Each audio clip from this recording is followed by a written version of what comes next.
I've brought you a stack of content over the last, well, several days really, about the situation with Dover, the dinghy divers, and what's going on.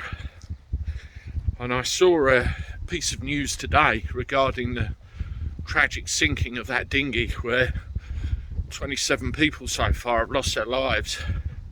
And it tells me one very important thing: no one is prepared to take responsibility for any of it.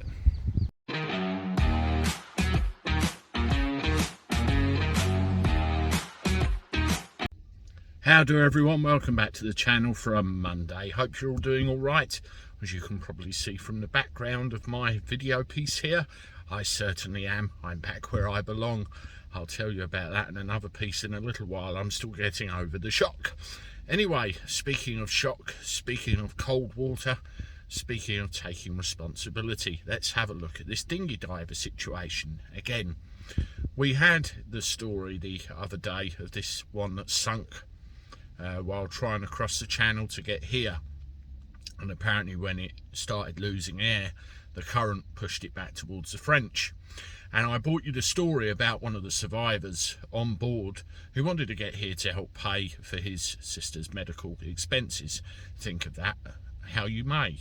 I look at it in one way, other people look at it in another. We all have our own opinions on this, but we have a problem where it appears that no one appears to be taking responsibility for it. Have a look at this.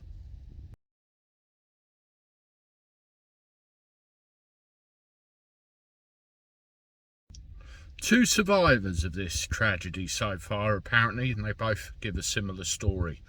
They get into trouble off the coast and they phone the French authorities from their phones that they apparently have, saying, "We're in trouble, come and get us."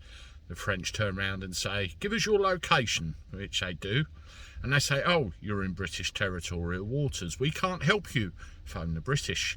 They phone the British, and the British say, "Not our problem, phone the French." So with all the confusion going on, the boat sinks, people die. Nobody took responsibility for it. I've said again and again and again, 3 words: boots on ground. Stops this from happening in the first place.